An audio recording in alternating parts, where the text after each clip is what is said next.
నా పేరు వరసాల శ్రీనివాసరావు. ఉక్కు పరిరక్షణ పోరాట కమిటీ సభ్యుడిని, జేఎంఎస్ యూనియన్ ప్రధాన కార్యదర్శి. ఈరోజు మేడే సందర్భంగా ఉక్కు కార్మికులకు, వారి కుటుంబ సభ్యులకు, కాంట్రాక్ట్ కార్మికులకు, ఈ ప్రాంత ప్రజానికానికి కూడా అందరికీ శుభాకాంక్షలు తెలియజేస్తూ, దేశంలో ఈరోజు మేడేని అందరూ కూడా పర్వదినంగా పాటించే రోజు. ప్రపంచ దేశాల్లో అన్ని దేశాలను కూడా మేడేని ఒక ఘనంగా జరుపుకుంటాం. అయితే భారతదేశంలో మోడీ పాలన స్టార్ట్ అయిన తర్వాత భారతదేశంలో ఉన్నటువంటి అన్ని పరిశ్రమల్ని, ప్రభుత్వ రంగ సంస్థలను కానీ, ప్రైవేట్ అనేకటువంటి జాతీయ సంపదను అన్నింటిని కూడా కావాలని చెప్పి గంప గుర్తుగా వారి అన్యాయులకి కట్టబెట్టి ముట్టజెప్పే ప్రయత్నంలో యావత్తు కార్మిక వర్గాన్ని, బిఎస్ఎన్ఎల్ మొదలుకొని రైల్వేస్ కానీ, రోడ్లు కానీ, అలాగే ఓడర్ రేవులు కానీ, షిప్ యార్డ్లు కానీ, పోర్టులు కానీ అన్నింటినీ కూడా గొంప గుర్తుగా వారి అనుయాయులకి కట్టబెట్టే ప్రక్రియలో ఉన్నటువంటి కార్మిక వర్గాన్ని రోడ్డుకి నెట్టారు. ఈ బాధాకరమైన విషయం. భారతదేశంలో ఈ పరిస్థితులు అంతమొందించడానికి రేపు 13వ తారీఖు జరిగే ఎన్నికలు తార్కాణం కావాలని చెప్పి భారత ప్రజానీకం అందరూ కూడా కోరుకుంటున్న తరుణంలో ఈ మేడే వచ్చింది. ఈ పరిస్థితుల్లో నడుస్తుంటే సుమారు 1176 రోజులుగా అలుపెరుగని ఉద్యమం చేస్తూ ఉక్కు కార్మికులు, ఇక్కడ ఉన్నటువంటి అన్ని కార్మిక సంఘాలు ఉక్కు పరిరక్షణ పోరాట కమిటీగా ఏర్పడి ఈ కార్యక్రమాలు తీసుకొని చేస్తుంటే, ఈ రాష్ట్రంలో ఉన్నటువంటి రాష్ట్ర ప్రభుత్వం 25 ఎంపీలు, సుమారు 150 ఎమ్మెల్యేలతో బలమైన పార్టీగా ఉన్నటువంటి, పార్లమెంట్లో ఉన్నటువంటి ఈ వైఎస్ఆర్సీపీ పార్టీ నిమ్మక నీరెత్తినట్టు వ్యవహరిస్తూ రాష్ట్ర ముఖ్యమంత్రి సుమారు 1100 రోజుల్లో 3 సంవత్సరాల్లో ఒక్కసారి కూడా కార్మిక సంఘాల గోడు వినకుండా 20 సార్లు ప్రధానమంత్రిని కలిసి విశాఖ ఉక్కు అంశాన్ని ఆయన దృష్టికి తీసుకెళ్లకుండా కడప స్టీల్ ప్లాంట్ ఏం చేశారు, ఫలానాది ఏం చేశారని అడుగుతున్నారు తప్ప, ఇక్కడ ప్రధాన ఆకాంక్ష ఉమ్మడి తెలుగు రాష్ట్ర ప్రజలు పోరాటాలు, బలిదానాలు, త్యాగాలతో, ప్రాణ త్యాగాలతో సాధించుకున్నటువంటి ఈ పరిశ్రమ పట్ల చిత్తశుద్ధి చూపించకపోవడం వల్ల ఈ దౌర్భాగ్య పరిస్థితి వచ్చింది. వీనేం చేయట్లేదు రాష్ట్ర ముఖ్యమంత్రి అంటే ప్రతిపక్ష నాయకులు కూడా ఒంటి విద్దుపోగడలో పోతూ రాష్ట్ర ముఖ్యమంత్రి పెద్దన్న పాత్ర పోషిస్తే ఆయనకు అండగా ఉంటాం, ఆయనకు వెనక మేము రావడానికి సిద్ధంగా ఉన్నాం అని చెప్పారు తప్ప, వారు కూడా కేంద్ర ప్రభుత్వంతో కొట్లాటకు దిగకపోవడంతో, అందరూ కలిసి ఒక విజ్ఞప్తి చేయకపోవడంతో ఈ దుర్మార్గమైన పరిస్థితి ఈ పరిశ్రమకు ఏర్పడ్డది. కేవలం 5,000 కోట్ల రూపాయలు కేంద్ర ప్రభుత్వం పెట్టుబడి పెడితే ఈవేళ 5 లక్షల కోట్లకి కంపెనీ ఆస్తులు పెరిగినాయి. ఇక్కడ కార్మిక వర్గం అహోరాస్తులు శ్రమించి ఈ సంపదను పెంచగలిగారు. కేవలం 5,000 కోట్ల రూపాయలు నాడు పెట్టుబడి పెడితే ఈవేళ 55,000 కోట్ల రూపాయలు కేంద్ర ప్రభుత్వానికి భారత ప్రభుత్వ రంగ సంస్థ, ఏకైక ప్రభుత్వ రంగ సంస్థ విశాఖపట్నం స్టీల్ ప్లాంట్ పన్నుల రూపాయలు చెల్లించినటువంటి పరిశ్రమ విశాఖపట్నం స్టీల్ ప్లాంట్.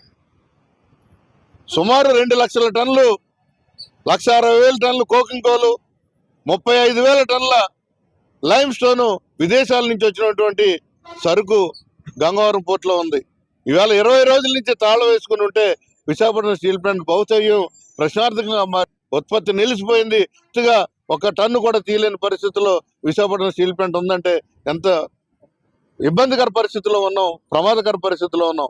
ఇప్పటికైనా సరే ఈ రాష్ట్రంలో ఉన్నటువంటి రాష్ట్ర ప్రభుత్వం కానీ, ప్రతిపక్ష పార్టీలు కానీ గంగవరం పోర్టు మీద వాళ్ళు చేస్తున్నటువంటి ఆకృత్యాల మీద నినదించవలసిన అవసరం ఉంది. అలాగే విశాఖపట్నం స్టీల్ ప్లాంట్ని 100% ప్రైవేటీకరణ చేయాలని, చేయనివ్వకపోతే అమ్మేయాలని చెప్పి, పూర్తిగా దీన్ని మూసేయాలని చెప్పి కేంద్ర ప్రభుత్వం పార్లమెంటు సాక్షిగా ప్రకటించిన తర్వాత ఈ రోజుకి 1175 రోజులుగా ఉద్యమం నడుస్తుంది. ఈ ఉద్యమానికి స్ఫూర్తిగా, ఈ ఉద్యమానికి ప్రతి సందర్భంలోనూ కూడా వెన్నంటే మీ వెంటే ఉంటాను, కార్మిక వర్గం పక్కనతోనే ఉంటానని చెప్పి డాక్టర్ కేఏ పాల్ గారు, ప్రజాశాంతి పార్టీ అధ్యక్షులు, మాకు సంఘీభావం మొదటి నుంచి ఆయన అండదండలు అందిస్తూనే ఉన్నారు. దీంట్లో భాగంగా విశాఖపట్నం స్టీల్ ప్లాంట్ని ఎందుకు అమ్మేయాలనుకుంటున్నారు, ఈ పరిశ్రమను ఎందుకు మూసేయాలనుకుంటున్నారంటే, ఇక్కడ ఉన్నటువంటి 26,000 ఎకరాల భూముల మీద ఆదాని, అంబానీ, రిలయన్స్ వాళ్ళు, కార్పొరేట్ల కళ్ళు పడి ఈ పరిశ్రమకు సంబంధించిన భూములు కానీ తీసేసుకున్నట్టయితే ఇక్కడ గంగవరం పోర్టుని ఎక్స్టెండ్ చేసి లాజిస్టిక్ పోర్టుగా చేసి అప్ టు చీపుడుపల్లి వరకు 16 బెర్తలు ఇక్కడ పెట్టి ఈ పోర్టు ద్వారా మన్యంలో ఉన్నటువంటి ఆంధ్రప్రదేశ్లో ఉన్నటువంటి అత్యంత విలువైన సంపద ఏదైతే ఉందో ఆ సంపదని బాక్సైడ్ దగ్గర నుంచి అన్నింటినీ కూడా మోసుకుపోవాలి, విదేశాలకి అమ్ముకోవాలి. ఈ పరిశ్రమను మూసేసినట్టయితే వాళ్ళకి 3 లక్షల నుంచి 5 లక్షల కంటైనర్లు ఈ ప్రాంతంలో పెట్టుకోవడం కోసం ఈ పరిశ్రమను టార్గెట్ చేశారు. టార్గెట్ చేసి ఈ పరిశ్రమను మట్టు పెట్టాలని చెప్పి ఈ 1175 రోజులుగా అంచెలంచెలుగా నిర్వీర్యం చేస్తూ 7.3 మిలియన్ టన్నుల ఉత్పత్తి సాధిస్తూ 28,000 కోట్ల రూపాయలు టర్న్ ఓవర్ చేసి 400 కోట్ల రూపాయలు నికర లాభాలు ఆర్జించినటువంటి కంపెనీని వాళ్ళు ప్రకటన చేసిన తర్వాత ఈ వేళకి జీరోకి తీసుకొచ్చి సుమారు 4,000 కోట్ల రూపాయలు నష్టాలు దిశగా పట్టుకెళ్ళిపోయి ఈ పరిశ్రమ భూములు కూడా కేంద్ర ప్రభుత్వం చట్టాలు చేసి దొడ్డిదారిన కొట్టేయాలని ప్రయత్నం చేస్తున్న తరుణంలో పెద్దలు డాక్టర్ కె పాల్ గారు సౌహృదయంతో ఆలోచన చేసి రాష్ట్ర హైకోర్టు తలుపు తట్టి అయ్యా విశాఖపట్నం స్టీల్ ప్లాంట్ పోరాటాలు, త్యాగాలు, బలిదానాల ద్వారా సిద్ధించింది. ఇది ఎవడో కేంద్ర ప్రభుత్వం కావాలని ఇచ్చింది కాదు. స్వర్గీయ తమనంపల్లి అమృతరావు గారు గుంటూరు నుంచి విశాఖపట్నం వచ్చి ఒక్కడిగా కూర్చుని ప్రారంభించినటువంటి ఉద్యమం 26,000 ఎకరాల భూములు అనేక గ్రామాలు ఖాళీ చేసి విలువైన పంట భూములు ఇచ్చినటువంటి నిర్వాసిత రైతులు ఈవేళ కూడా అలో రామచంద్ర అని చెప్పి వారి బిడ్డలకు ఉద్యోగాలు రాక వాడు అనేక ఇబ్బందులు పడుతున్నారు, అవమానాలు అనుభవిస్తున్నారు. ఆటో డ్రైవర్లు గాను, రిక్షా డ్రైవర్లు గాను భిక్షమెత్తుకుంటున్నారు. కాబట్టి ఇప్పటికైనా సరే ఈ పరిశ్రమని మీరు బలోపేతం చేయండి. 20 మిలియన్ టన్ వరకు సామర్థ్యం పెంచుకోవడానికి అవకాశం ఉన్నటువంటి ల్యాండ్ ఉంది. ఇక్కడ అనేక వనరులు ఉన్నాయి. దీనికి మైన్స్ కానీ మీరు ఇచ్చినట్టయితే 100% లాభాల్లో నడుస్తుంది. టర్న్ అరౌండ్ చేసినటువంటి ప్లాంట్ ఈ ప్లాంట్ని కాపాడాలని చెప్పి హైకోర్టుని ఆయన ఆశ్రయించి ఈ భూములు ఒక్క సెంటు భూమి కూడా విశాఖపట్నం స్టీల్ ప్లాంట్ది అన్యక్రాంతం కాకూడదు, కార్పొరేట్ల పరం కాకూడదు అని చెప్పి ఆయన ముక్త గంధంతో ఆయనే స్వయంగా వాదించి హైకోర్టులో ఆ పిల్లలో ఆయన విశాఖపట్నం స్టీల్ ప్లాంట్కి వెసులుబాటు కల్పించి ఆ భూముల్ని ఎవరు తీసుకోవడానికి వీల్లేదు, యథాతథంగా కొనసాగించాలి, ప్రభుత్వ రంగంలో ఉండాలి అని చెప్పి రాష్ట్ర హైకోర్టు ఒక స్టే ఇవ్వడం జరిగింది. ఆ స్టేలో ఆయన మరొక అడుగు ముందుకేసి 24,000 కోట్ల రూపాయలతో రాయబరేలీలో ఆ రోజు సోనియా గాంధీ గారు కావాలని చెప్పి ఆ ప్రాంతానికి ఇక్కడ ఉన్నతాధికారుల మీద ఒత్తిడి తీసుకొచ్చి వీల్ అండ్ యాక్సిల్ ప్లాంట్ ని రాయబరేలీలో నిర్మించారు. మహోన్నతమైన ప్లాంట్ అది. భారతదేశంలో కాదు కదా, ఆసియా ఖండంలోనే ఎక్కడ కూడా అంత పటిష్టమైన వీల్స్ తయారు చేసే పరిశ్రమ లేదు. అది విశాఖపట్నం స్టీల్ ప్లాంట్కి సొంతమైంది. దాన్ని కూడా ఈ మధ్య రైల్వే వారికి అమ్మేయడం జరిగింది. 750 కోట్లు వారు విశాఖపట్నం స్టీల్ ప్లాంట్కి ట్రాన్స్ఫర్ చేయడం జరిగింది. దాన్ని కూడా ఆ పరిశ్రమను కూడా అమ్మడానికి వీల్లేదు. అమ్మిన ఒప్పందం దాన్ని కూడా క్యాన్సిల్ చేయాలి, విశాఖపట్నం స్టీల్ ప్లాంట్కి ముట్ట చెప్పాలి అదంతా కూడా అని చెప్పి కేఏ పాల్ గారు అదే అగ్రిమెంట్ లో ఆయన క్రోడీకరించడం జరిగింది. వారికి విశాఖ ఉక్కు పరిరక్షణ పోరాట కమిటీ తరఫున, ఈ ప్రాంత ప్రజానికం తరఫున వారికి మేము ధన్యవాదాలు తెలియజేస్తున్నాం. భవిష్యత్తులో ఆయనకు అండదండలు అందించి ఈ కోర్టు కేసు విషయంలో మేము పూర్తిగా ఆయనకి అనుకూలంగా వ్యవహరిస్తామని చెప్పి మీ ద్వారా తెలియజేస్తున్నాం. డిసిహెచ్ వెంకటేశ్వరరావు, సిఐటియు, అలాగే steel plant employees union, retired ఎంప్లాయీని. విచిత్రం ఏంటంటే గతంలో కాంగ్రెస్ ప్రభుత్వం అప్పుడున్న ఇందిరాగాంధీ గారు ప్రధానమంత్రిగా, అలాగే కాసు బ్రహ్మానంద రెడ్డి గారు ముఖ్యమంత్రిగా ఉన్నప్పుడు మహానుభావుడు మన అమృతరావు గారు ఆ రోజు దీక్ష చేపట్టి విశాఖపట్నం స్టీల్ ప్లాంట్ రావడానికి ఇన్ని లక్షల మందికి ఆరాధ్యుడయ్యాడు. సొంత పార్టీ మీద ఇక్కడ ఉత్తరాంధ్ర ప్రజలకి, ఆయన వాస్తవంగా గుంటూరు నివాసి, కానీ ఉత్తరాంధ్రాని అభివృద్ధి చేయాలన్న లక్ష్యంతో సొంత పార్టీ కాంగ్రెస్ పార్టీకి వ్యతిరేకంగా పోరాటం చేసి ప్లాంట్ సాధించిన వ్యక్తుల్లో కీలకమైన వ్యక్తి ఆయన. మరి ఈరోజు చూస్తే కొన్ని పరిస్థితులు చూస్తామంటే హాస్యాస్పదంగా ఉంటుంది.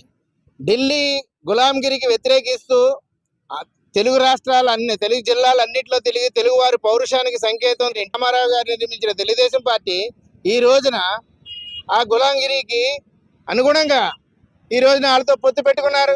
అంతకంటే ఎటువంటి హామీ తీసుకోలేదు. మేనిఫెస్టోలో కూడా సరిగా పొందుపరచలేదు. చివరికి మేనిఫెస్టోలో వీళ్ళు ఏదైతే కేంద్ర ప్రభుత్వానికి మద్దతు ఇస్తున్నారో ఎన్డీఏ కూటమికి, మోడీ గారు ఫోటో వేయడానికి కూడా వాళ్ళు నిరాకరించారంటే ఇది చీటింగ్ కాదా? మోడీ గారు ఫోటో వేయడానికి కూడా వాళ్ళు నిరాకరించారంటే ఇది చీటింగ్ కాదా? తెలుగు వారిని మోసం చేయడం ఇంతగా ఉన్న పరిస్థితి ఎప్పుడన్నా ఉందా? కాబట్టి ఇటువంటి పరిస్థితుల్లో ఖచ్చితంగా మోడీ గారికి, జగన్ గారికి, చంద్రబాబుకి, పవన్ కళ్యాణ్కి ప్రతి ఒక్కరికి తెలిసేటట్టుగా ఈ రోజున ఇండియా కూటమి. ఎందుకంటే కాంగ్రెస్ పార్టీ లీడర్ రఘువీరారెడ్డి గారు ఇక్కడికి వచ్చి ఉక్కునగరం సభలో చెప్పారు, ఎట్టి పరిస్థితి గతంలో పొరపాటు చేసాం, పొరపాటు సరిదిద్దుకుంటాం, మైండ్స్ కేటాయిస్తాం, ప్లాంట్ని రక్షిస్తాం అని పబ్లిక్ గా చెప్పిన పార్టీ ఈ రోజున. నా పేరు దాస శ్రీనివాసరావు అండి. మాది CFTI confederation of free trade of India. ఈ మేడే శోభ దినమున మీరు మాతో ఈ తీసుకోవడం చాలా శుభపరిణామం అని చెప్పేసి చేస్తున్న సమయంలో కూడా పార్లమెంట్లో బిల్లు పెట్టిన సమయంలో ఈ తెలుగుదేశం కానివ్వండి, వైసీపీ కానివ్వండి, వీళ్ళందరూ కూడా దానికి మద్దతు ఇచ్చారు. అలాగే రైతు ఉద్యమానికి మద్దతు ఇచ్చారు, ఢిల్లీ బిల్లుకు మద్దతు ఇచ్చారు. అంటే ఏ సంకేతాలు ఇస్తున్నాయి? ఇటు మాకు పక్కనున్న తమిళనాడు గవర్నమెంట్ సేలం స్టీల్ ప్లాంట్ని ఐక్యంగా పోరాడి సాధించుకున్నాయి. మన పక్కనున్న తెలంగాణ సింగరేణిని అన్ని పార్టీలు ఏకమై పోరాడి సాధించుకున్నాయి. మన మధ్యలో ఉన్న వీళ్ళకి ఏం ఆయురాగం వచ్చిందని మేము అడుగుతున్నాం. ఇప్పుడు ఏ విధంగా మమ్మల్ని వచ్చి ఓట్లు అడుగుతారు మీరు? అంటే ఈ పార్టీలన్నీ కూడా ఒకటి సంఖలో ఒకటి జేబులో దూరి బీజేపీకి మీరు మమ్మల్ని మోసం చేయడానికి వస్తున్నారా? ఈ దేశాన్ని రాష్ట్రాన్ని కాపాడడానికి వస్తున్నారా అని మాకు జవాబు చెప్పాలి. రేపు ఎవడొచ్చినా సరే ఈ స్టీల్ ప్లాంట్ని కాపాడుతూ ఎలా అయితే కాంగ్రెస్ గవర్నమెంట్, కాంగ్రెస్ పార్టీ మన తెలంగాణ ముఖ్యమంత్రి గారు రేవంత్ రెడ్డి గారు కూడా వచ్చి ఇక్కడ డిక్లరేషన్ చేశారు. మనందరు ప్రజలు కూడా మీరు వీక్షణతో ఆలోచించి కులాలకి, మతాలకి, ప్రాంతాలకి అతీతంగా మీరు తప్పకుండా ఈ స్టీల్ ప్లాంట్ని ఎవరైతే కాపాడుతారో వాళ్ళకి ఓటేసి గెలిపించుకోవాలి. మేడే సోదరంగా కార్మికులందరికీ శుభాకాంక్షలు. అలాగే ఈ మేడే కార్మిక హక్కుల పరిరక్షణ కోసం పూర్వీకులు పోరాడి ఎన్నో హక్కులు సాధించారు. అయితే ఇప్పుడున్న ప్రభుత్వాలు ఈ హక్కుల్ని కాలరాసే దిశగా పనిచేస్తూ ఉన్నాయి. ఏదైతే ఈ ప్రభుత్వాలు ఈ ఈ ఈ పరిస్థితిని విశాఖపట్నం స్టీల్ ప్లాంట్ తీసుకొచ్చినాయో దాన్ని అణగదొక్కడానికి మనకి ఈ మే 13వ తారీఖున ఎన్నికలు అనేవి వచ్చినాయి. కాబట్టి నిర్వాసితులందరూ కూడా ఈ పరిస్థితిని అర్థం చేసుకుని ఇక్కడ ఎవరైతే పోరాటం చేసి స్టీల్ ప్లాంట్ నిలబెడతం చేస్తున్నారో వాళ్ళకి మద్దతు ఇచ్చి ఓట్లు వేస్తే గెలిపించి ప్రభుత్వాలకి బుద్ధి చెప్పాలని, ఏదైతే స్టీల్ ప్లాంట్ ప్రైవేట్ చేస్తారో అని అనుకుంటున్నాయో వాళ్ళందరికీ బుద్ధి చెప్పాలని చెప్పేసి కోరుకుంటూ నాకు ఈ అవసరం చాలా